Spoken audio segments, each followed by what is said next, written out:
বোৱাৰী মোক পানী এগিলাচ দিয়া আৰু বাতৰি কাকতখনো।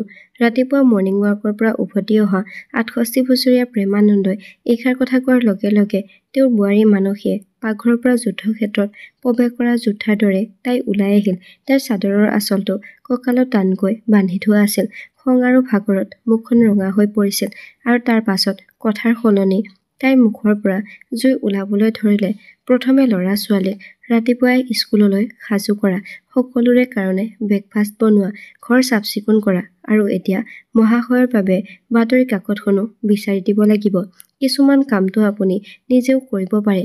বোৱাৰী মানসীৰ কথা শুনি প্ৰেমানন্দ খন্তেক সময় থমকি ৰ'ল। বোৱাৰীৰ চোকা মাতটোৱে তেওঁৰ হৃদয়ত কাঁড়ৰ দৰে বিন্ধিলে। তেওঁ মুখেৰে একো নকলে, মাথো মনে মনে চকু দুটা তললৈ নমাই দিলে, যেন সকলো অভিযোগ তেওঁ মানি লৈছে। তেওঁৰ মৌনতাই মানসীৰ খঙত ঘিউ ঢলাৰ দৰে কাম কৰিলে। তাই ক'লে, আপুনি কিয় মনে মনে আছে? জিভাখন নোহোৱা হ'ল নেকি? আপুনি এইমাত্ৰ বাহিৰৰ পৰা আহিছে। দুৱাৰত পৰি থকা বাতৰি কাকতখন তুলি অনা হয় আপোনাৰ হাত দুখন নোহোৱা হৈ গ'লহেঁতেন নেকি? প্ৰেমানন্দই কঁপি থকা মাতেৰে তাইক বুজাবলৈ চেষ্টা কৰিলে। বোৱাৰী, মই আহোঁতে বাতৰি কাকতখন বাহিৰত নাছিল। মই ভাবিছিলোঁ তোমালোকৰ মাজৰ কোনোবা এজনে হয়তো ভিতৰলৈ আনিছা, সেইকাৰণে সুধিছিলোঁ। প্ৰেমানন্দৰ কথা শুনি মানসীয়ে ক'লে, ৰাতিপুৱা ঘূৰি ফুৰিবলৈ আৰু আৰামত বাতৰি কাকত পঢ়িবলৈ আমাৰ হাতত সময় নাই। আমাৰ কৰিবলগীয়া কাম বহুত থাকে। আমি আপোনাৰ দৰে গোটেই দিনটো বহি নাথাকোঁ। মানসীয়ে সদায় দৰে তেতিয়াও চিঞৰি আছিল, যেতিয়া প্ৰেমানন্দৰ একমাত্ৰ পুত্ৰ ৰক্তিম বাথৰুমৰ পৰা ওলাই আহিল আৰু সি ক'লে, মানসী, ইমান ৰাতিপুৱাই ৰাতিপুৱাই ঘৰখনত কিয় হুলস্থুল কৰি আছা? দেউতাক বাতৰি কাকতখন আৰু পানীখিনি দিয়াটোনো কি ইমান ডাঙৰ কথা হ'ল? ৰক্তিমৰ কথাই মানসীক আৰু অধিক খঙাল কৰি তুলিলে। তাই নিজৰ গিৰিয়েকৰ ফালে চকু বেঁকা কৰি চাই ক'লে, যদি তুমি তোমাৰ দেউতাৰ প্ৰতি ইমান দয়া উপজিছে, তেনেহ'লে তুমি নিজেই কিয় তেওঁৰ কামবোৰ কৰি নিদিয়া? নহ'লে এটা কাম কৰা, দুজনমান কাম কৰা মানুহ ৰাখি লোৱা, সিহঁতে দেউতাৰ কাম কৰিব। ৰক্তিমে খঙেৰে ক'লে, কাম কৰা মানুহ? তুমি এনেকুৱা কথা কৈছা যেন মোৰ হাতত পইচাৰ গছ লাগি আছে। মোৰ দৰমহা পইচা কেইটাৰে যেনে তেনে মই ঘৰখন চলাই আছো। মানসীয়ে চাহৰ ট্ৰেখন টেবুলত ঠেলি দি লগে লগে উত্তৰ দি ক'লে, তেনেহ'লে দেউতাক কিবা এটা কৰিবলৈ কোৱা, আমিও কিছু সকাহ পাম। চুবুৰীয়া শইকীয়ালৈ চোৱা, ৭০ বছৰ বয়সতো ইমান ফিট আৰু সুস্থ হৈ আছে। গোটেই জীৱন চৰকাৰী চাকৰি কৰি ল'ৰা-ছোৱালীৰ বাবে ধন সঞ্চয় কৰি এতিয়া প্ৰতিমাহে ৭০,০০০ টকা পেঞ্চন হিচাপে পাই আছে। চহৰৰ এটা বিলাসী ঘৰ সাজি ল'ৰা-ছোৱালীক দিছে। যোৱা সপ্তাহত তেওঁ এখন নতুন গাড়ীও কিনিছিল। আৰু আনফালে তোমাৰ দেউতাক চোৱা, কোনো কাম বন নকৰে। গোটেই দিনটো এখন চকীতে বহি বাতৰি কাকতখনকে পঢ়ি চাহ জলপানৰ অৰ্ডাৰ দি থাকে। মানসীৰ কথাত কটু ঠাট্টা মস্কৰা প্ৰতিটো শব্দই প্ৰেমানন্দৰ হৃদয়ত কাঁড়ৰ দৰে বিন্ধিছিল। মানসীয়ে প্ৰেমানন্দক আঘাত দিবলৈ প্ৰথমবাৰৰ বাবে এইবোৰ কথা ব্যৱহাৰ কৰা নাছিল। তাই প্ৰতিদিনে এনেকুৱা কথা কৈ প্ৰেমানন্দৰ আত্মসন্মানক ছিন্নভিন্ন কৰি পেলাইছিল। তাইৰ কটু বাক্য, ঠাট্টা মস্কৰা দিনে দিনে বাঢ়ি গৈছিল। প্ৰেমানন্দৰ পৰিস্থিতি ঘৰখনত এতিয়া প্ৰয়োজন নোহোৱা ঘৰৰ পুৰণি আচবাবৰ টুকুৰাৰ দৰে হৈ পৰিছিল, যিটো সিহঁতে আঁতৰাব বিচাৰিও আঁতৰাব পৰা নাছিল। মানসীৰ কথা শুনি মূৰ তল কৰি ৰক্তিম থিয় হৈ আছিল। প্ৰেমানন্দই পুত্ৰ ৰক্তিমৰ ফালে খন্তেক সময়ৰ বাবে চালে। প্ৰশ্ন আৰু আশা দুয়োটাকে ধৰি ৰখা এটা চাৱনি, কিন্তু ৰক্তিমে কোনো উত্তৰ নিদিলে। ঘৈণীয়েকৰ অভিযোগবোৰ অস্বীকাৰ কৰা নাছিল আৰু দেউতাকক তাই দি থকা যন্ত্ৰণাও স্বীকাৰ কৰা নাছিল। এই বেদনাই প্ৰেমানন্দৰ হৃদয়খন টুকুৰা টুকুৰকৈ ভাঙি গ'ল। ঘৰখনত হৈ থকা হুলস্থুল শুনি ৰক্তিম আৰু মানসীৰ ল'ৰা আৰু প্ৰেমানন্দৰ নাতি চুনু স্কুলৰ সম্পূৰ্ণ ইউনিফৰ্ম নিপিন্ধাকৈ সি নিজৰ ৰুমৰ পৰা ওলাই আহিল। মাকৰ মাতটো ইমানেই টান আছিল যে সি থতমত খাই ভয়তে মনে মনে থিয় হৈ আছিল। তাৰ নিৰী চকু দুটাই সেই দৃশ্যটো এনেদৰে চাই আছিল যেন সি যুদ্ধৰ সাক্ষী হৈ আছে। এটা পক্ষই চিঞৰিছে, আন এটা পক্ষই দুখ কষ্ট সহ্য কৰিছে আৰু তৃতীয়টোৱে মনে মনে চাই আছে, আৰু সি নিজেও গম পোৱা নাছিল যে সি কোন পক্ষত আছে। প্ৰেমানন্দই কোনো অভিযোগ নকৰাকৈ নিজৰ ৰুমলৈ গুচি গ'ল। ৰুমটোৰ চুকত সেইখনেই পুৰণি চকী আছিল, যিখন চকীত এসময়ত পুত্ৰক কোলাত বহাই লৈ কাহিনী কৈছিল। আজি সেই একেখন চকী তেওঁৰ নীৰৱ নিসংগতাৰ সঙ্গী হৈ পৰিছিল। আগতে এনেকুৱা দিন আছিল যেতিয়া এই ঘৰখনত হাঁহি আৰু ধেমালিৰে ভৰি পৰিছিল, কিন্তু এতিয়া প্ৰতিদিনে পুৱা এটা নতুন অপমানৰ সন্মুখীন হ'ব লগা হৈছিল। মানসীয়ে চুনুক খঙাল মাতেৰে ক'লে, চুনু আহা, ইউনিফৰ্ম পিন্ধি লোৱা, সকলো কথাতে গুৰুত্ব দিয়াৰ প্ৰয়োজন নাই। কিছু সময়ৰ পিছতে চুনুৱে স্কুললৈ গুচি গ'ল আৰু ৰক্তিমেও সদায় দৰে ব্ৰেকফাষ্ট কৰি ফাইলবোৰ সামৰি অফিচলৈ ওলাই গ'ল। এতিয়া ঘৰখনত মাত্ৰ দুজন মানুহ বাকী থাকিল। এজনী মানসী আৰু আন এজন এনেকুৱা ব্যক্তি যি এই ঘৰখনৰ মূল ভেটি আছিল, কিন্তু এতিয়া সেই একেখন ঘৰতে ভাড়াতীয়াৰ দৰে জীয়াই থাকিবলগীয়া হৈছিল। কিছু সময়ৰ পাছত মানসীয়ে প্লেট এখনত ব্ৰেকফাষ্ট দি মনে মনে গুচি গ'ল। প্ৰেমানন্দই তাইক একো নকলে। ব্ৰেকফাষ্ট কৰি তেওঁ দিনটো চকীখনত বহি থাকিল। সন্ধিয়া সময়ত তেওঁ খোজকাঢ়ি যোৱা লাঠিডাল তুলি লৈ সদায় দৰে অলপ সময়ৰ বাবে ঘৰৰ পৰা ওলাই গ'ল। প্ৰায় 1 ঘণ্টাৰ মূৰত ঘূৰি আহোঁতে তেওঁৰ 8 বছৰীয়া নাতি চুনুৱে চোতালত বহি আছিল, যেন সি তেওঁৰ বাবে অপেক্ষা কৰি আছিল। প্ৰেমানন্দই আহি চেণ্ডেলযোৰ খুলিছিলহে, তেনেতে চুনুৱে দৌৰি আহি আনন্দত ক'লে, ককা, কাইলৈ তুমি মোৰ লগত স্কুললৈ যাব লাগিব। ভাগৰুৱা খোজেৰে প্ৰেমানন্দই নিজৰ ৰুমৰ ফালে আগবাঢ়ি যাবলৈ ধৰিলে আৰু ক'লে, নাই ল'ৰা, মই তোমাৰ স্কুললৈ যাব নোৱাৰিম। মাক দেউতাকে নিজৰ ল'ৰা-ছোৱালীৰ স্কুললৈ যায়। তুমি তোমাৰ মাক কোৱা, তোমাৰ মায়ে নিশ্চয় যাব। তেওঁৰ মাতত ক্লান্তি আছিল আৰু তেওঁৰ মুখখন ৰাতিপুৱাৰ বিষাদেৰে ভৰি আছিল। কিন্তু চুনুৱে হাৰ মানিবলৈ ওলোৱা নাছিল। সি তাৰ সৰু সৰু হাতৰ তলুৱাখনেৰে ককাকৰ হাতখন ধৰি জেদী মাতেৰে ক'লে, নাই ককা, কাইলৈ স্কুলত ছাৰে তোমাক মাতিছে, তুমি মোৰ লগত যাবই লাগিব। তাৰ কথা শুনি প্ৰেমানন্দই ড্ৰয়িং ৰুমত বহি টিভি চাই থকা ৰক্তিম আৰু মানসীলৈ এবাৰ চকু ফুৰালে। সিহঁত দুয়োৰে কোনেও বুজিব পৰা নাছিল যে কিয় হঠাতে চুনুৱে এনে কথা কৈছে। তাৰ পিছত প্ৰেমানন্দই ক'লে, ঠিক আছে চুনু, কাইলৈ ৰাতিপুৱা দেখা যাব কি কৰিব পাৰোঁ। কিন্তু পিছদিনা ৰাতিপুৱা চুনুৱে একেটা কথাই আওৰাই ক'বলৈ ধৰিলে, মা, ককাক স্কুললৈ লৈ যাব লাগিব, ছাৰে ককাক মাতিছে। এই বুলি কৈ সি আধা ইউনিফৰ্ম পিন্ধি দৌৰি ফুৰিছিল। সি চিঞৰি আছিল, ককা, সোনকালে সাজু হোৱা। পাকঘৰত ব্ৰেকফাষ্ট সাজু কৰি থকা মানসীয়ে খঙাল হৈ ক'লে, এইবোৰ আকৌ কি নতুন নাটক আৰম্ভ কৰিছা চুনু? ককা তোমাৰ স্কুললৈ কিয় যাব? ছাৰে যদি মাতিছে তেনেহ'লে মই বা দেউতা তোমাৰ স্কুললৈ যাম। কিন্তু চুনুৱে মূৰ জোকাৰি ক'লে, নাই মা, ছাৰে কেৱল ককাক মাতিছে। তেতিয়া ৰক্তিমে চুনুক আলফুলে কাষত বহিবলৈ দি মৰমেৰে সুধিলে, চুনু, কোৱাচোন, তুমি কিয় ককাক তোমাৰ লগত লৈ যাব বিচাৰিছা? মই বা তোমাৰ মাওতো যাব পাৰোঁ। তেতিয়া চুনুৱে আনন্দৰে ক'লে, পাপা, আজি আমাৰ স্কুলত এক্সচেঞ্জ এক্টিভিটি আছে। Exchange activity? এইটো কি? ওচৰতে বহি থকা মানসীয়ে ভুৰ কুচাই সুধিলে। তেতিয়া অলপ খিংখিঙীয়া হৈ চুনুৱে ক'লে, মা, তুমি এইটো নাজানানে? ছাৰে কৈছিল আমি ঘৰৰ পৰা কিবা এটা বস্তু নিব লাগিব, যিটো আমি আন কাৰোবাৰ পৰা সলনি কৰি ল'ব পাৰোঁ। ৰক্তিমে হাঁহি এটা মাৰি ক'লে, তেন্তে তুমি তোমাৰ কোনো কামত নলগা যিকোনো পুৰণি খেলনা এটা লৈ যোৱা। তাৰ বিনিময়ত তোমাৰ ছাৰে আন এটা ল'ৰাৰ পৰা খেলনা বা আন কিবা এটা দিব। চুনুৱে মূৰটো জোকাৰি ক'লে, নাই পাপা, মই সকলো খেলনাৰে খেলোঁ। ঘৰত নলগা কিবা এটা অপ্ৰয়োজনীয় বস্তু নিব বিচাৰোঁ। সেইবাবেই মই ককাক লগত লৈ যাব বিচাৰিছোঁ। চুনুৰ কথাত গোটেই ৰুমটো মৌন হৈ পৰিল। চুনুৱে আকৌ ক'লে, ছাৰে কৈছে যদি কিবা এটা বস্তু আমাৰ বাবে অপ্ৰয়োজনীয় হয়, তেন্তে সেই একেটা বস্তুৱে আন কাৰোবাৰ বাবে প্ৰয়োজনীয় হ'ব পাৰে। আৰু কালি মায়ে কৈছিল দেখোন যে ককাক আৰু আমাৰ প্ৰয়োজন নাই, গতিকে ককাক হয়তো আন কাৰোবাৰ প্ৰয়োজন আছে। চুনুৰ কথা শুনি ৰক্তিম স্তম্ভিত হৈ পৰিল। চুনুৰ কথাক সহজভাৱে লৈ অহা মানসীৰ মুখখন হেতা হৈ পৰিল। প্ৰেমানন্দই ঠিক তাতেই চুনুৰ পিছফালে থিয় হৈ আছিল। সেই মুহূৰ্তত তেওঁৰ হৃদয়ৰ মাজেৰে কি পাৰ হৈ গ'ল কোনেও নাজানে, কিন্তু তেওঁৰ চকুত এই কথাবোৰে তেওঁৰ ওপৰত যে প্ৰভাৱ পেলাইছে, সেই কথা স্পষ্টকৈ তেওঁৰ চকুত ধৰা পৰিছিল। এই কথাবোৰে তেওঁৰ হৃদয়খন গভীৰভাৱে আঘাত কৰিছিল, কিন্তু তেওঁ একো নকলে। তেওঁ চুনুক এনেধৰণৰ কথা নকবলৈ বাধা দিয়া নাছিল আৰু মানসীৰ ওচৰতো একো অভিযোগ কৰা নাছিল। তেওঁ কেৱল পুনৰ নিজৰ ৰুমলৈ উভতি গ'ল। মানসী আৰু ৰক্তিমে কোনোমতে চুনুক শান্ত কৰি স্কুললৈ পঠিয়াই দিলে। কিছু সময়ৰ পাছত সকলো স্বাভাৱিক অৱস্থালৈ ঘূৰি আহিল, কিন্তু মানসী আৰু ৰক্তিমে পুতেকে কোৱা কথাখিনি আওৰাই হাঁহি আছিল। প্ৰেমানন্দই ৰুমটোৰ ভিতৰত বহি সিহঁতৰ সকলো কথা শুনি আছিল। প্ৰেমানন্দৰ চকুলো বৈ আহি গালত পৰিল।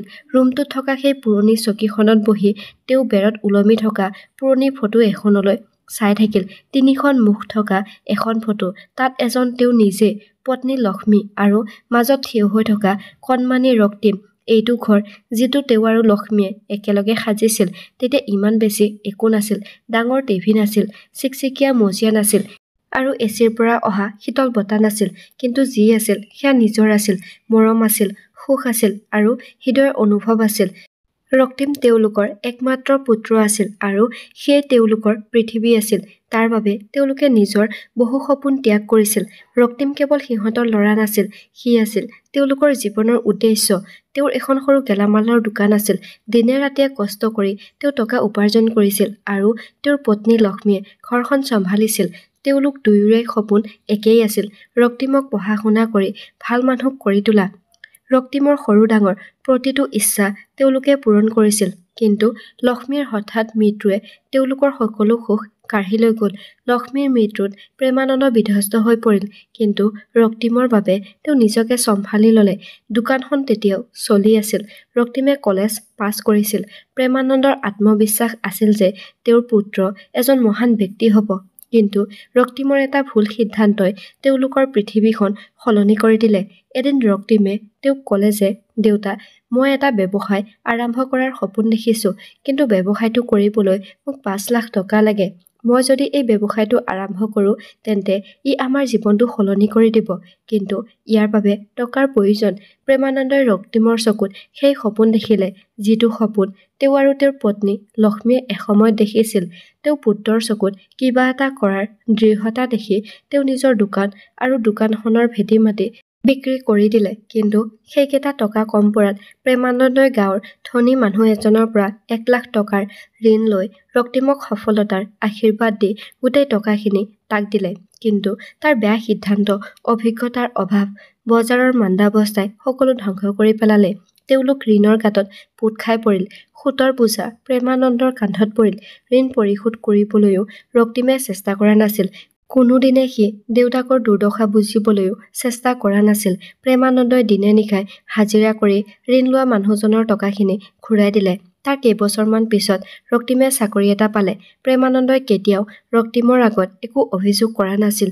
তেওঁৰ মৰমৰ সেই দোকানখন কেৱল ইটা-বালিৰ নাছিল, সেয়া আছিল তেওঁৰ জীৱন।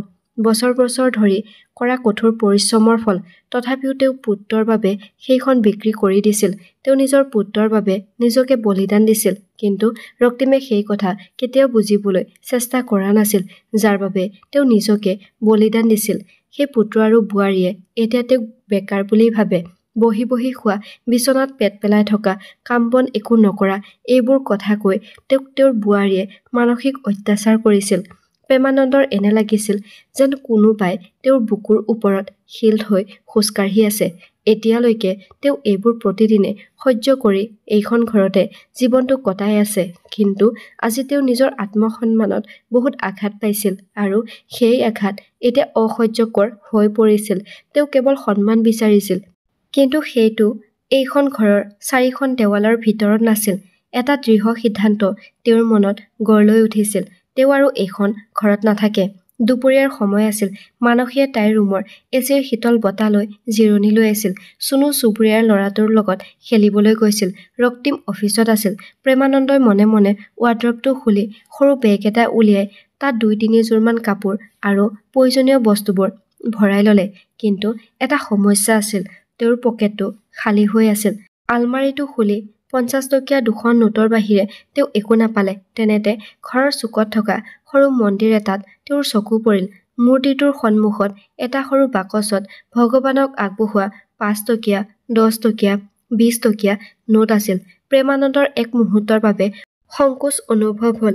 এয়া ভগৱানৰ টকা। কিন্তু তাৰ পিছত তেওঁ নিজকে বুজনি দিলে যে ঈশ্বৰে মোক এই ঘৰত অপমানিত হোৱা দেখিছে। গতিকে তেওঁ হয়তো মোক ক্ষমা কৰিব। প্ৰেমানন্দই লাহে লাহে বাকচটো খুলি নোটবোৰ উলিয়াই আনিলে। তেওঁ টকাবোৰ হিচাপ কৰিবলৈ আৰম্ভ কৰিলে। ৫ টকীয়া, ১০ টকীয়া, ২০ টকীয়া নোটবোৰ লাহে লাহে গণিলে। তাৰপিছত তেওঁৰ হাতত প্ৰায় ১,০০০ টকা জমা হ'ল। তেওঁ ভগৱানৰ মূৰ্তিটোলৈ চাই হাতযোৰ কৰি কোমল মাতেৰে ক'লে, মোক ক্ষমা কৰিব প্ৰভু, মই সদায় আপোনাক বিশ্বাস কৰি আহিছোঁ। এতিয়া মাত্ৰ মোক এইখিনি সহায় কৰক, যাতে মই মোৰ বাকী জীৱনটো মৰ্যাদাৰে কটাব পাৰোঁ। মন্দিৰত সেৱা এটা কৰি তেওঁ বেগটো কান্ধত লৈ মনে মনে ঘৰৰ পৰা ওলাই আহিল। বাহিৰত সূৰ্যটো অস্ত গৈছিল। তেওঁ কলৈ যাব গম পোৱা নাছিল। তেওঁ মাথো জানিছিল যে তেওঁৰ স্বাভিমান দৈনিক ভৰিৰে মোহাৰি থকা ঘৰখনত তেওঁ আৰু থাকিব নোৱাৰে। বহু সময় খোজ কাঢ়ি যোৱাৰ পিছত যেতিয়া তেওঁৰ ভৰি দুখন ভাগৰুৱা হ'বলৈ ধৰিলে, তেতিয়া তেওঁ এখন পাৰ্কত উপস্থিত হ'ল। সূৰ্যৰ পোহৰৰ শেষ ৰশ্মিবোৰ ঘাঁহনিৰ ওপৰত সিঁচৰিত হৈ পৰিল। তাতে এখন খালী বেঞ্চ দেখি মনে মনে গৈ তেওঁ তাতে বহিল। তেওঁ দেখিলে যে কিছুমান ল'ৰা-ছোৱালী দৌৰি ঘূৰি ফুৰিছে, কোনোবাই দোলনাত দোল খাই আছে আৰু কিছুমানে লুকা-ভাকু খেলি আছে। সিহঁতক দেখি প্ৰেমানন্দ হাঁহিবলৈ বাধ্য হৈছিল। তেনেতে তেওঁৰ চকুত হঠাতে অতীতৰ স্মৃতিবোৰ জিলিকি উঠিল। পুতেক ৰক্তিমক হাতত ধৰি ধৰি খোজ কাঢ়িবলৈ দিয়া, কান্ধত তুলি লৈ বল খেলা, দোকানৰ পৰা মিঠাই আৰু চকলেট চুৰ কৰি উলিয়াই অনা, এই কথাবোৰ ভাবি তেওঁৰ চকুলো ওলাই আহিল। ৰাতি হোৱাৰ লগে লগে সৰু ল'ৰা-ছোৱালীবোৰ ঘৰলৈ উভতি গ'ল আৰু পাৰ্কখনত স্তব্ধতাই থিতাপি ল'লে। প্ৰেমানন্দ সেই একেখন বেঞ্চতে শুই পৰিল। আনফালে ৰাতি ৰক্তিম ঘৰলৈ উভতি আহোঁতে দুৱাৰখন খুলি চুনুৱে দৌৰি আহি তাক ক'লে যে পাপা, ককা ক'ৰবালৈ গুচি গ'ল। ৰক্তিমে থতমত খাই ক'লে, কি, কেতিয়া, কাৰ লগত? এইবুলি কৈ সি দৌৰি আহি প্ৰেমানন্দৰ ৰুম পালেহি। ৰুমৰ অৱস্থা একেই আছিল, কিন্তু বিচনাখনত কোনো নাছিল। সি ক'লে, মানসী, দেউতা ক'ত আছে? তেনেতে তাই জোৰেৰে মাত দি ক'লে, মই কেনেকৈ জানিম? সন্ধিয়া টোপনিৰ পৰা সাৰ পোৱাৰ আগতেই তেওঁ ঘৰৰ পৰা নোহোৱা হৈ আছে। তেওঁ ক'লৈ গ'ল, কিয় গ'ল, মই নাজানো। ৰক্তিমে খঙেৰে ক'লে, তাৰমানে তুমি বিচাৰিবলৈও চেষ্টা কৰা নাই? মানসীয়ে হাঁহি মাৰি ক'লে, তুমি বেছি চিন্তা নকৰিবা, তেওঁ নিজেই ঘৰলৈ উভতি আহিব। তেওঁৰ হাততনো ক'ত ইমান ধন আছিল? তেওঁতো মাহে মাহে লাখ লাখ টকা পেঞ্চন নাপায়। ভালেই হৈছে, এইখন ঘৰত তেওঁৰ প্ৰয়োজনো নাছিল। তাইৰ কথা শুনি ৰক্তিমে মূৰটোত ধৰি বহি পৰিল। আনফালে ৰাতি পাৰ্কখনত স্তব্ধতাই বিৰাজ কৰিছিল। প্ৰেমানন্দই যিখন বেঞ্চত বহি আছিল, সেইখন টান আৰু ঠাণ্ডা পৰি আহিছিল। তেওঁ নিজৰ বেগটো গাৰু হিচাপে ব্যৱহাৰ কৰি বেঞ্চখনত শুই পৰিল। অলপ পিছতে টোপনিয়ে তেওঁক আগুৰি ধৰিলে, কিন্তু তেওঁ টোপনি যোৱাৰ আগতেই মুখ, হাত আৰু ডিঙিত মহে কামুৰিবলৈ ধৰিলে। মহৰ উৎপাতত থাকিব নোৱাৰি তেওঁ বেগৰ পৰা পুৰণি চাদৰ এখন উলিয়াই গাত মেৰিয়াই শুই পৰিল। লাহে লাহে তেওঁ টোপনিত পৰিছিল, কিন্তু হঠাৎ কঠোৰ মাত এটাই তেওঁৰ টোপনি ভাঙি পেলালে। খুৰা, উঠক, আপুনি ইয়াত শুব নোৱাৰিব। প্ৰেমানন্দই চকু মেলি দেখিলে যে পাৰ্কৰ চকীদাৰজন লাঠি এডাল লৈ ওচৰতে থিয় হৈ আছিল। চকীদাৰে ক'লে, খুৰা, ৰাতি পাৰ্ক বন্ধ হৈ যায়, আপুনি ইয়াৰ পৰা যাব লাগিব। প্ৰেমানন্দই চকীদাৰৰ টৰ্চৰ পোহৰৰ বাবে তেওঁৰ চকু দুটা ভালকৈ মেলিব পৰা নাছিল।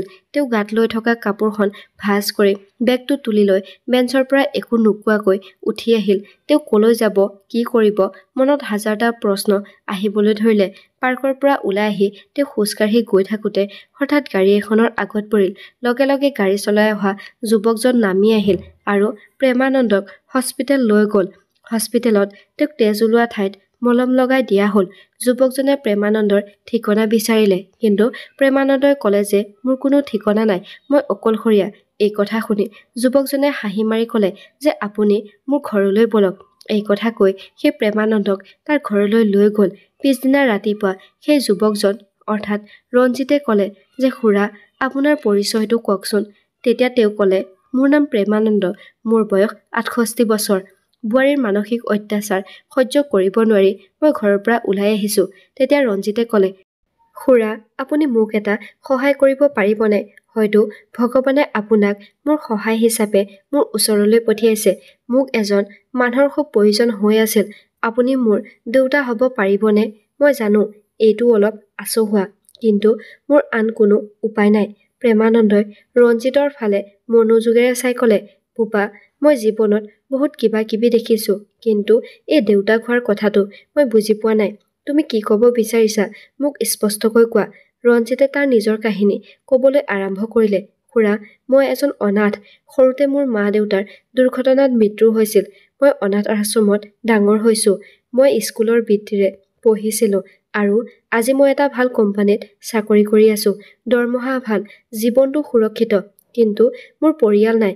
তাৰ পিছত সি চকু দুটা তললৈ নমাই ক'লে, খুৰা, মই এজনী ছোৱালীক ভাল পাওঁ। তাইৰ নাম প্ৰিয়া। আমি ইজনে সিজনক বিয়া কৰাব বিচাৰো। কিন্তু প্ৰিয়াৰ দেউতাক এজন অৱসৰপ্ৰাপ্ত সেনা কৰ্ণেল। তেওঁ নিজৰ কন্যাক বিয়া কৰাব বিচাৰিছে এটা প্ৰতিষ্ঠিত প্ৰভাৱশালী পৰিয়ালত। তেওঁৰ বাবে টকা, চাকৰি, ধন সম্পত্তি এইবোৰ গুৰুত্বপূৰ্ণ নহয়, কিন্তু তেওঁৰ বাবে পিতৃ-মাতৃ আৰু পৰিয়াল এইবোৰ বেছি গুৰুত্বপূৰ্ণ। আৰু মোৰ লগত মা-দেউতা, পৰিয়াল একো নাই। ৰঞ্জিতৰ কথা শুনি প্ৰেমানন্দ স্তম্ভিত হৈ পৰিল। সি ক'লে, আপুনি মোৰ দেউতা হ'বনে? এই কথা কৈ তাৰ চকু দুটা চকুলোৰে ভৰি পৰিল। সি আকৌ ক'লে, মই প্ৰিয়াক বিয়া কৰাব বিচাৰো। তাইও মোক ভাল পায়। কিন্তু তাইৰ দেউতাকে মোৰ পৰিয়াল নাই বুলি গম পালে এইখন বিয়ালৈ মান্তি নহ'ব। গতিকে মই বিচাৰো আপুনি মোৰ দেউতাৰ অভিনয় কৰি প্ৰিয়াৰ পৰিয়ালক লগ কৰক। মাত্ৰ এবাৰ তেওঁলোকৰ লগত মোৰ দেউতা হৈ কথা পাতক। মই জানো এইটো ঠিক নহয়, কিন্তু মোৰ আন একো উপায় নাই। ইয়াৰ বাবে মই আপোনাক আগতীয়াকৈ 10,000 টকা দিম। ৰঞ্জিতৰ কথা শুনি প্ৰেমানন্দৰ বুকুখন বিষাই গ'ল। কিন্তু সত্যটো আছিল যে এতিয়া তেওঁৰ কোনো ঘৰ নাছিল, যাবলৈ কোনো ঠাই নাছিল। কিছু সময় দুয়োৰে মাজত স্তব্ধতাই বিৰাজ কৰিলে। তাৰ পাছত প্ৰেমানন্দই লাহেকৈ মাত দিলে, ঠিক আছে বোপা, মোৰ উপস্থিতিয়ে যদি তোমাৰ জীৱনটো সুখময় কৰিব পাৰে তেন্তে মই সেই ভূমিকা পালন কৰিবলৈ সাজু আছো। প্ৰেমানন্দৰ কথা শুনি ৰঞ্জিতৰ মুখখন জিলিকি উঠিল। ঠিক তেতিয়াই ৰঞ্জিতৰ ফোনটো বাজি উঠিল। সি খৰধৰকৈ ফোনটো ৰিচিভ কৰিলে। সিটো মূৰৰ পৰা আতংকিত মাত এটা আহিল, ৰঞ্জিত, কিবা এটা কৰিলা নে নাই? সি দীঘলকৈ উশাহ এটা লৈ ক'লে, প্ৰিয়া, চিন্তা নকৰিবা, মই দেউতাৰ যোগাৰ কৰিলো। এতিয়া আমি অতি সোনকালে তোমাৰ দেউতাক লগ কৰিবলৈ যাম। প্ৰিয়াই নিজৰ দেউতাকৰ স্বভাৱটো ভালদৰে জানিছিল। শাসন কৰা প্ৰশ্নৰে ভৰা আৰু যিকোনো মিছা কথা সোনকালে ধৰা পেলাব পৰা গুণটো তাইৰ দেউতাকৰ আছিল। তাই ৰঞ্জিতক ক'লে, ঠিক আছে, মই কাইলৈ তোমাৰ ঘৰলৈ আহিম। আমি প্ৰথমে এবাৰ আখৰা কৰিব লাগিব, যাতে দেউতাৰ চকুত ধৰা নপৰো। এই বুলি কৈ তাই ফোনটো ৰাখিলে। প্ৰেমানন্দ ৰঞ্জিতৰ ঘৰতে থাকিলে। তাৰ ঘৰত ভাত ৰান্ধিবলৈ এজন কাম কৰা মানুহ আছিল। সেইদিনা ৰাতি ৰঞ্জিত আৰু প্ৰেমানন্দ একেলগে ডাইনিং টেবুলত বহি ভাত খাই থকাৰ সময়তে দুৱাৰত ঘণ্টাটো বাজি উঠিল। দুৱাৰখন খোলাৰ লগে লগে ছোৱালী এজনী সোমাই আহিল। সেয়া আছিল প্ৰিয়া। তাই সাধাৰণ চালৱাৰ চুট এযোৰ পিন্ধিছিল, কিন্তু তাইৰ চকু দুটা মৰম আৰু আশাৰে জিলিকি উঠিছিল। তাই প্ৰেমানন্দৰ ফালে চাই কোনো সংকোচ নকৰাকৈ তেওঁৰ ভৰি দুখন চুই দিলে, যেন তাই তেওঁৰ বোৱাৰীহে। প্ৰেমানন্দ অলপ সময় থমকি ৰ'ল। তাৰ পিছত তাইক আশীৰ্বাদ দি ক'লে, ভগৱানে তোমাক মংগল কৰক। তাৰ পিছত দেউতাক হোৱাৰ আখৰা আৰম্ভ হ'ল। প্ৰিয়াই প্ৰশ্নৰ তালিকা এখন প্ৰস্তুত কৰি লৈছিল। আপোনাৰ নাম, আপুনি আগতে কি কৰিছিল, ৰঞ্জিত সৰুতে ক'ত পঢ়িছিল, আপোনালোকৰ আচল ঘৰ ক'ত, এই সকলোবোৰ প্ৰশ্নৰ উত্তৰ প্ৰেমানন্দই মুখস্থ কৰি ল'লে। কিন্তু তাতে এটা সমস্যা আছিল। প্ৰেমানন্দই বাৰে বাৰে ৰঞ্জিতক ৰক্তিম বুলি মাতিছিল। তেওঁৰ কথা শুনি ৰঞ্জিত আৰু প্ৰিয়াই ইজনে সিজনক চাই হাঁহি বন্ধ কৰাটো কঠিন হৈ পৰিছিল। কেতিয়াবা প্ৰেমানন্দৰো নিজেই হাঁহি ওলাই গৈছিল। ৰঞ্জিতে ক'লে, খুৰা, মই ৰঞ্জিত, ৰক্তিম নহয়। তেনেতে প্ৰেমানন্দই ক'লে, বুঢ়া হলো যে অভ্যাসবোৰ সহজে সলনি নহয়। তাৰ পিছত হাঁহি মাৰি প্ৰেমানন্দই ক'লে, ৰঞ্জিত, মই তোমাৰ দেউতা হয়, খুৰা নহয়। এই কথাত তিনিওজনে জোৰেৰে হাঁহিবলৈ ধৰিলে। বহুবাৰ আখৰাৰ সময়ত প্ৰেমানন্দৰ কথাবোৰ ইমানে আন্তৰিক আৰু আৱেগিক হৈ পৰিছিল যে ৰঞ্জিত আৰু প্ৰিয়াই মনে মনে শুনি থাকিছিল। মাজে মাজে তেওঁ নিজৰ বাস্তৱ জীৱনৰ কথাবোৰ সিহঁতৰ আগত কৈ আৱেগিক হৈ পৰিছিল। ৰঞ্জিত আৰু প্ৰিয়াও অনুভৱ কৰিছিল প্ৰেমানন্দৰ বেদনাৰ গভীৰতা। কেতিয়াবা তেওঁ হঠাতে কান্দি উঠিছিল। তেতিয়া প্ৰিয়াই তেওঁৰ চকুপানীবোৰ মচি দিছিল আৰু ৰঞ্জিতে তেওঁক মৰমেৰে সাবটি ধৰিছিল। আখৰা শেষ হোৱাৰ পিছত প্ৰিয়াই প্ৰেমানন্দৰ বাবে নতুন কাপোৰ কেইটামান কিনিবলৈ পৰামৰ্শ দিলে আৰু তিনিওজন বজাৰলৈ গ'ল। তেওঁলোকে এটা শ্ব'ৰুমৰ পৰা 2-3 যোৰ কুৰ্তা পায়জামা আৰু এযোৰ চেণ্ডেল কিনিলে। তাৰে কাপোৰ এযোৰ পিন্ধি প্ৰেমানন্দই আইনাখনত নিজকে চালে। তেতিয়া ৰঞ্জিত আৰু প্ৰিয়াই তেওঁক ক'লে, এয়াহে আমাৰ দেউতা। কাপোৰৰ বজাৰ কৰি তিনিওজনে একেলগে ৰেষ্টুৰেণ্ট এখনত খাবলৈ গ'ল। তিনিওজন একেলগে বহি হাঁহি ধেমালি কৰি খানা খাইছিল। পিছদিনা ৰাতিপুৱা প্ৰিয়াই ফোন কৰি ক'লে যে তাইৰ দেউতাকে বিয়লি 5 বজাত পোৱাকৈ সিহঁতৰ ঘৰলৈ মাতিছে। এই কথা শুনি ৰঞ্জিত অস্থিৰ হৈ পৰিল। প্ৰেমানন্দই তাৰ কান্ধত থপৰিয়াই ক'লে যে সকলো ভাল হ'ব, তুমি চিন্তা নকৰিবা, সকলো ভালেই হ'ব। প্ৰিয়াৰ ঘৰ পোৱাৰ পিছত প্ৰিয়াই ঘৰৰ দুৱাৰখন খুলি তেওঁলোকক ভিতৰলৈ আহিবলৈ ক'লে। তেনেতে প্ৰিয়াৰ দেউতাক কৰ্ণেল ওলাই আহিল। ৰঞ্জিত আৰু প্ৰেমানন্দৰ ফালে ভালদৰে চাই তেওঁ ক'লে, তেন্তে আপুনি ৰঞ্জিতৰ দেউতাক, আহক ভিতৰলৈ সোমাই আহক। তেওঁলোকৰ মাজত কথা বতৰা আৰম্ভ হ'ল। প্ৰিয়াৰ দেউতাক কৰ্ণেলে সুধিলে, আপুনি আপোনাৰ নিজৰ বিষয়ে কিবা এটা কওকচোন, আপুনি আগতে কি কৰিছিল? প্ৰেমানন্দই ক'লে, গাঁৱত মোৰ এখন গেলামালৰ দোকান আছিল। মই বহুত কষ্ট কৰি ৰঞ্জিতক পঢ়ুৱাইছিলোঁ। তাৰপিছত সি এই চহৰখনত চাকৰি এটা পালে, ভালকৈ জীৱিকা উপাৰ্জন কৰিবলৈ ধৰিলে। গতিকে সি ক'লে যে দেউতা, আপুনি আৰু গাঁৱত অকলে থাকিব নালাগে, আপুনি মোৰ লগত থকাকৈ আহক। ৰঞ্জিতৰ মাক বহু বছৰ আগতেই মৃত্যু হৈছিল। তেতিয়াৰ পৰা পৰিয়াল বুলিবলৈ কেৱল মই আৰু ৰঞ্জিত। গাঁৱত মোৰ সকলো আছিল, কিন্তু মোৰ একমাত্ৰ ল'ৰা ৰঞ্জিতলৈ বৰকৈ মনত পৰি থাকে। গতিকে মই গাঁও এৰি তাৰ ওচৰলৈ গুচি আহিলোঁ।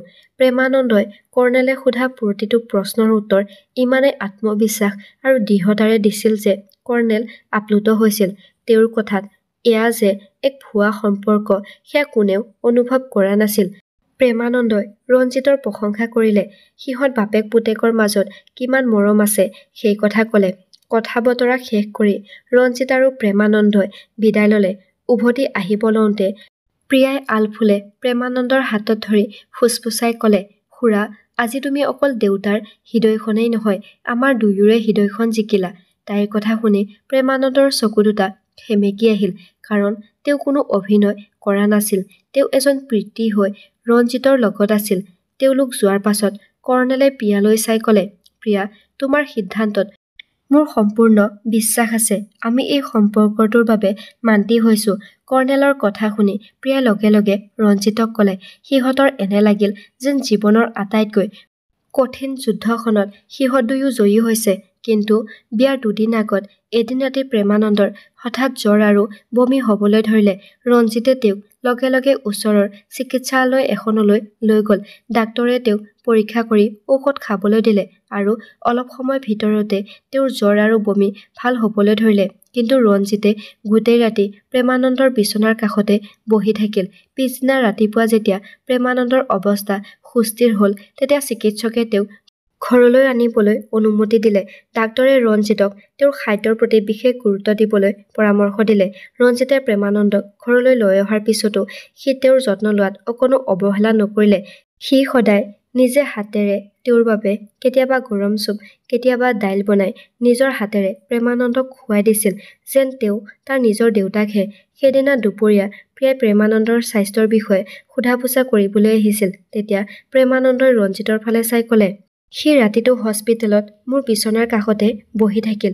এক মুহূৰ্তৰ বাবেও লৰচৰ নকৰিলে। মই কেতিয়াও ভবা নাছিলোঁ যে মোক কোনোবাই ইমান মৰম দিব। ঠিক তেতিয়াই ৰঞ্জিতে ধেমালিতে ক'লে, খুৰা, তুমি সোনকালে ভাল হোৱা, তেতিয়াহে আমাৰ বিয়াখন হ'ব। তাৰ কথাত তিনিওজনে হাঁহিলে।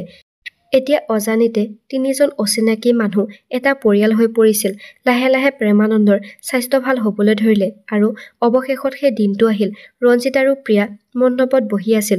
জয়মালা পিন্ধাৰ কিছু সময়ৰ আগতে হঠাতে এজন মানুহে প্ৰেমানন্দৰ ফালে চালে। তাৰপিছত ওচৰতে থিয় হৈ থকা কৰ্ণেলক সুধিলে, আপুনি জানেনে এই বুঢ়া মানুহজন কোন? কৰ্ণেলে উত্তৰ দিলে, হয় জানো, তেওঁ প্ৰেমানন্দ, ৰঞ্জিতৰ দেউতাক। আগতে গাঁৱত আছিল, এতিয়া তেওঁ নিজৰ পুতেকৰ লগত চহৰত থাকে। কৰ্ণেলৰ কথা শুনি শৰ্মাই আচৰিত হৈ লাহেকৈ ক'লে, একেবাৰে নহয়, তেওঁ ইয়াত দৰাৰ দেউতাক হোৱা অভিনয় কৰি আছে। মই এই বুঢ়া মানুহজনক ভালকৈ চিনি পাওঁ। তেওঁ গাঁৱত নহয়, চহৰতে থাকে। আগতে তেওঁৰ সৰু গেলামালৰ দোকান এখন আছিল, কিন্তু সেইখনো এতিয়া নাই। মই তেওঁক বহু বছৰ ধৰি চিনি পাওঁ, কাৰণ তেওঁ মোৰ পৰা পুত্ৰই ব্যৱসায় কৰিবৰ বাবে টকা ঋণলৈ লৈ গৈছিল। তেওঁৰ পুত্ৰৰ নাম ৰক্তিম আৰু সিও ইতিমধ্যে বিয়া কৰাইছে। শৰ্মাৰ কথা শুনি কৰ্ণেলে ক'লে, আপুনি এইবোৰ কি কৈছে? আপুনি ধেমালি কৰা নাইতো? শৰ্মাই ক'লে, মই কিয় ধেমালি কৰিম? যদি আপোনাৰ বিশ্বাস হোৱা নাই তেন্তে আপুনি তেওঁক সোধক। ইয়াতে সকলো স্পষ্ট হৈ পৰিব। কৰ্ণেলে ভু কুচাই কঠোৰ হৈ ক'লে, 1 মিনিট, সকলো বন্ধ কৰি দিয়া। কৰ্ণেলৰ কথা শুনি ৰঞ্জিতে ভয় খাই ক'লে, কি হ'ল খুৰা? কৰ্ণেলৰ মাতটো আৰু ডাঙৰ হ'ল। তেওঁ ক'লে, তুমি মোক বিশ্বাসঘাতকতা কৰাৰ সাহস কেনেকৈ কৰিব পাৰিলা? আৰু এই মানুহজন আচলতে কোন হয়? খুৰা, মই আপোনাক সকলো লাহে লাহে ক'ম। ৰঞ্জিতে কঁপি কঁপি উত্তৰ দিলে। কৰ্ণেলে প্ৰিয়াৰ ফালে চালে, যাৰ চকু দুটা চকুলোৰে ভৰি পৰিছিল। সকলো স্তব্ধ হৈ পৰিছিল। অতিথিসকলৰ দৃষ্টি প্ৰেমানন্দ, ৰঞ্জিত আৰু প্ৰিয়াৰ ওপৰত আছিল। ৰঞ্জিতৰ এনে লাগিছিল যেন তাৰ গোটেই পৃথিৱীখন ভাঙি যাবলৈ ওলাইছে। প্ৰেমানন্দই এটা দীঘল উশাহ ল'লে। তাৰ পিছত তেওঁৰ সেই ঠাইৰ পৰা পলাই আহিবলৈ মন গৈছিল। কিন্তু ৰঞ্জিত আৰু প্ৰিয়াৰ অশ্ৰুসিক্ত মুখকেইখন তেওঁৰ আগত জিলিকি থাকিল। তেওঁ আগবাঢ়ি আহি কৰ্ণেলৰ ফালে চাই শান্ত আৰু দৃঢ় মাতেৰে ক'লে, কৰ্ণেল ডাঙৰীয়া, মোক এটা সুযোগ দিয়ক। মই আপোনাক সকলো কথা সঁচাকৈ ক'ম। প্ৰেমানন্দৰ কথা শুনি কৰ্ণেলে খঙেৰে ক'লে, এতিয়া আৰু কি সঁচা কথা ক'বলৈ বাকী আছে? আমাক বিশ্বাসঘাতকতা কৰিলে। মোৰ ছোৱালীৰ ভৱিষ্যতৰ লগত খেলা কৰিলে। কৰ্ণেলৰ কথা শুনি প্ৰেমানন্দই মূৰতল কৰিলে। তাৰ পিছত তেওঁৰ মাতত এক অদ্ভুত শক্তিৰ সৃষ্টি হৈছিল। তেওঁ ক'লে, মই আপোনাক বিশ্বাসঘাতকতা কৰা নাই। মই মাত্ৰ এটা সম্পৰ্ক বচাবলৈ চেষ্টা কৰিছিলোঁ। ৰঞ্জিত মোৰ নিজৰ ল'ৰা নহয়, সেয়া সঁচা। কিন্তু সি মোৰ বাবে নিজৰ ল'ৰাতকৈও বেছি আপোন। সি মোক নিজৰ দেউতা আৰু মই তাক নিজৰ ল'ৰা বুলি অন্তৰেৰে আঁকোৱালি লৈছোঁ। তেওঁ ৰঞ্জিতৰ ফালে চাই ক'লে, এই ল'ৰাটো অনাথ। সি নিজৰ কঠোৰ পৰিশ্ৰমৰ জৰিয়তে নিজৰ জীৱনটো গঢ়ি তুলিছে। তাৰ এটাই ইচ্ছা আছিল, সি প্ৰিয়াক নিজৰ জীৱনসংগী কৰিব বিচাৰিছিল। আৰু মই এজন এনেকুৱা পিতৃ যিয়ে নিজৰ ঘৰতে কোনো সন্মান নাপালোঁ। মোৰ নিজৰ ল'ৰাটোৱে মোক বুজি নাপালে। কিন্তু এই ল'ৰাটোৱে মোক সন্মান দিলে, পিতৃৰ মৰ্যাদা দিলে। তেওঁৰ কথা শুনি সকলো মৌন হৈ পৰিল। প্ৰেমানন্দই কৰ্ণেলৰ ফালে চাই আগবাঢ়ি ক'লে, কৰ্ণেল ডাঙৰীয়া, মই আপোনাক মিছা কথা কৈছিলোঁ আৰু তাৰ বাবে মই ক্ষমা বিচাৰিছোঁ। কিন্তু মই আপোনাক প্ৰতাৰণা কৰিবলৈ মিছা কথা কোৱা নাছিলোঁ। মাথো এই দুটা সন্তানৰ সুখৰ বাবেহে মিছা কথা কৈছিলোঁ। ৰঞ্জিততকৈ ভাল ল'ৰা আপুনি আৰু ক'তো বিচাৰি নাপাব। এই কথাটো মই নিশ্চিতভাৱে ক'ব পাৰোঁ।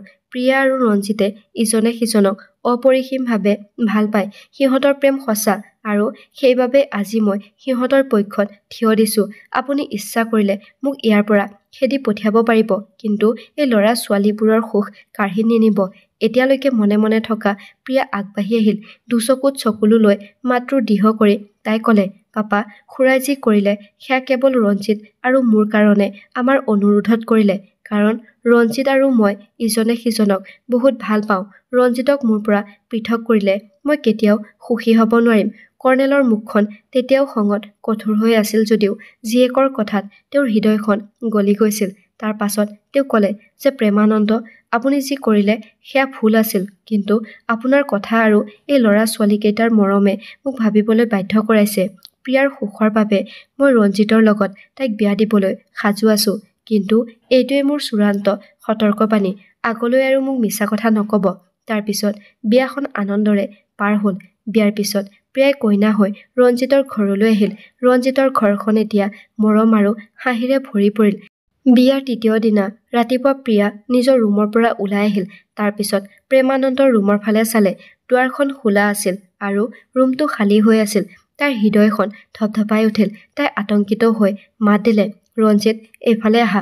ৰঞ্জিতে দৌৰি আহি ইফালে সিফালে চালে, কিন্তু প্ৰেমানন্দক সিহঁতে ক'তো বিচাৰি পোৱা নাছিল। তেনেতে ৰঞ্জিতে দেখিলে যে এখন সৰু কাগজ আৰু কিছু টকা বিচনাত পৰি আছিল। তাৰ কঁপি থকা হাত দুখনেৰে সেই কাগজখন তুলি লৈ পঢ়িবলৈ ধৰিলে। পুত্ৰ ৰঞ্জিত আৰু কন্যা প্ৰিয়া, এই যে 10,000 টকা তুমি মোক তোমাৰ পিতৃৰ ভূমিকা পালন কৰাৰ হৈ দিছিলা, কিন্তু মোৰ সেইবোৰৰ প্ৰয়োজন নাই। তোমাৰ লগত কটোৱা এইকেইটা দিনে মোক এনেকুৱা শান্তি দিলে যেন মই গোটেই জীৱনটো কটালোঁ। তুমি মোক মই কেতিয়াও আশা নকৰা সন্মান আৰু মৰম দিলা, যিটো মই মোৰ নিজৰ ঘৰত কেতিয়াও নাপালোঁ। কিন্তু এতিয়া মই যাবই লাগিব। মই তোমাৰ ওপৰত বোজা হ'ব নিবিচাৰোঁ। তোমাৰ নতুন জীৱন আৰম্ভ হৈছে। তোমালোক সুখী হোৱা। মোৰ আশীৰ্বাদ সদায় তোমালোকৰ লগত থাকিব। ইতি প্ৰেমানন্দ। চিঠিখন পঢ়ি সিহঁত দুয়োৰে চকুত চকুলো বৈ আহিল। প্ৰিয়াই ক'লে, দেউতাই আমাক এৰি থৈ গ'ল। তাইৰ মাতটো কঁপি উঠিল। ৰঞ্জিতৰ হৃদয়খন বিষাই গ'ল। সি ক'লে, প্ৰিয়া, দেউতা হয়তো বহু দূৰলৈ গৈ পোৱা নাই। আমি তেওঁক বিচাৰি পাম।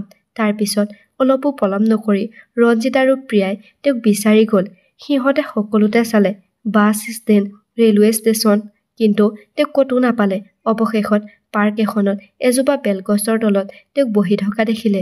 তেওঁৰ মুখখন দুখী হৈ আছিল। ৰঞ্জিত আৰু প্ৰিয়াই তেওঁৰ সন্মুখত হাতযোৰ কৰি থিয় হৈ ক'লে, আপুনি আমাক কিয় এৰি থৈ আহিছে? চকুত চকু পানী লৈ প্ৰেমানন্দই ক'লে, ৰঞ্জিত, মই মোৰ জীৱনত হেৰুৱাই পেলোৱা সন্মান তুমি মোক দিলা। এতিয়া তুমি বিয়া পাতিছা, তোমাৰ জীৱনটো সলনি হৈছে, কিন্তু মই এতিয়া বুঢ়া হৈ পৰিছো। মই তোমাৰ ওপৰত বোজা হ'ব নিবিচাৰো। প্ৰেমানন্দৰ কথা শুনি প্ৰিয়াৰ চকুত চকুলো বৈ আহিল। তাই ক'লে, দেউতা, আপুনি বোজা নহয়, আপুনি আমাৰ শক্তি। আপুনি আমাক মিলন কৰাইছে, আপুনি আমাক পৰিয়াল এটা দিলে। আমি গোটেই জীৱন আপোনাক আমাৰ পিতৃ হিচাপে বিচাৰো। আমাৰ ঘৰত আপুনি নাথাকিলে ঘৰখন খালী হৈ যাব। তেনেতে ৰঞ্জিতে ক'লে, দেউতা, মই অনাথ, মোৰ চোৱা চিতা কৰিবলৈ মোৰ কোনো নাছিল, কিন্তু আপুনি মোক মই গোটেই জীৱন হাহাকাৰ কৰি থকা মৰম আৰু আশীৰ্বাদ দিলে।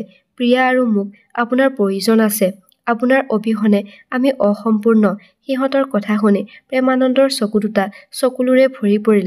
তেওঁ ক'লে, মই কেতিয়াও কল্পনা কৰা নাছিলো যে কোনো অচিনাকি মানুহে মোক ইমান মৰম সন্মান দিব। এইখিনি কৈ তেওঁ মাতটো কঁপি উঠিল। প্ৰিয়াই তেওঁৰ হাতত ধৰি ক'লে, নাই দেউতা, আমি অচিনাকি নহয়, আমি আপোনাৰ নিজৰ সন্তান আৰু আপুনি আমাৰ নিজৰ দেউতা। এতিয়া ঘৰলৈ বলক, আমি প্ৰতিশ্ৰুতি দিছো আপোনাক আমি কেতিয়াও অকলে এৰি নিদিওঁ। অৱশেষত সিহঁত দুয়োৰ অনুৰোধত প্ৰেমানন্দ সিহঁতৰ ঘৰলৈ আহিল, কিন্তু পিছদিনাই ৰঞ্জিতৰ ঘৰৰ দুৱাৰত টুকৰ হ'ল। প্ৰিয়াই দুৱাৰখন খুলি দিলে। সন্মুখত ৰক্তিম থিয় হৈ আছিল। তাৰ মুখখন দুখী হৈ পৰিছিল আৰু চকু দুটা অনুশোচনাৰে ভৰি পৰিছিল। দেউতা, মোৰ দেউতা ইয়াত আছে নেকি? সি লাহেকৈ সুধিলে। প্ৰিয়াই ৰঞ্জিত আৰু প্ৰেমানন্দক মাতিলে। ৰক্তিমক দেখি প্ৰেমানন্দ নিথৰ হৈ পৰিল। ৰক্তিমে লগে লগে প্ৰেমানন্দৰ ভৰিত পৰিল। দেউতা, মোক ক্ষমা কৰি দিয়া। মই তোমাক অৱজ্ঞা কৰিলো। তোমাক অসন্মান কৰি থকাটো মই মনে মনে চাই থাকিলো, কিন্তু তুমি ঘৰৰ পৰা ওলাই যোৱাৰ সময়ত মই বুজিলো যে মই কি হেৰুৱালো। ৰক্তিমৰ কথা শুনি প্ৰেমানন্দৰ চকুত চকু পানী ওলাই গ'ল। ৰক্তিমে ক'লে, দেউতা, মোৰ ভুল হৈছিল। মানসীয়েও নিজৰ ভুল বুজি পাইছে এতিয়া। চুনুৱে প্ৰতিদিনে তোমাৰ কথা সুধি থাকে। প্ৰেমানন্দই ৰক্তিমৰ ফালে চালে আৰু ক'লে, ৰক্তিম, তুমি মোৰ ল'ৰা আৰু মই তোমাক সদায় ভাল পাম, কিন্তু মই এতিয়া ইয়াত নিজৰ বাবে এখন নতুন পৃথিৱী সৃষ্টি কৰিছো। তেওঁ ৰঞ্জিত আৰু প্ৰিয়ালৈ আঙুলিয়াই দি ক'লে, এই দুটা ল'ৰা ছোৱালীয়ে মোৰ বহুত যত্ন লয়, মোক বহুত ভাল পায়, মোক বহুত সন্মান কৰে। সিহঁতৰ অবিহনে মই অসম্পূৰ্ণ। ৰক্তিমে প্ৰেমানন্দক বুজাবলৈ চেষ্টা কৰিলে, চোৱা দেউতা, তোমাৰ সকলো কথা মই মানি ল'ম, কিন্তু তুমি মোৰ লগত ঘৰলৈ ব'লা। কিন্তু প্ৰেমানন্দই মূৰ জোকাৰিলে আৰু ক'লে, নাই ৰক্তিম, মোৰ সিদ্ধান্ত সলনি নহ'ব, কিন্তু এইটো মই নিশ্চয় ক'ব পাৰিম যে মই চুনুক চাবলৈ যাম। এইটো এতিয়া মোৰ ঘৰ হৈ পৰিছে। মই তোমালোকক খং কৰা নাই। মই কেৱল তালৈ ঘূৰি যাব নিবিচাৰো য'ত মোৰ প্ৰয়োজন আৰু সন্মান নাই। এতিয়া মই য'ত সন্মান পাইছো, তাতেই মই মোৰ জীৱনৰ শেষ উশাহ ল'ম। বৃদ্ধ মাক দেউতাকৰ আটাইতকৈ ডাঙৰ প্ৰয়োজন টকা নহয়, সন্মান আৰু মৰম হয়। বন্ধু বান্ধৱীসকল, এইটোৱে আছিল আজিৰ কাহিনী। কাহিনীটো শুনি কেনে পালে তলত কমেণ্ট কৰি জনাবলৈ নাপাহৰিব। ধন্যবাদ।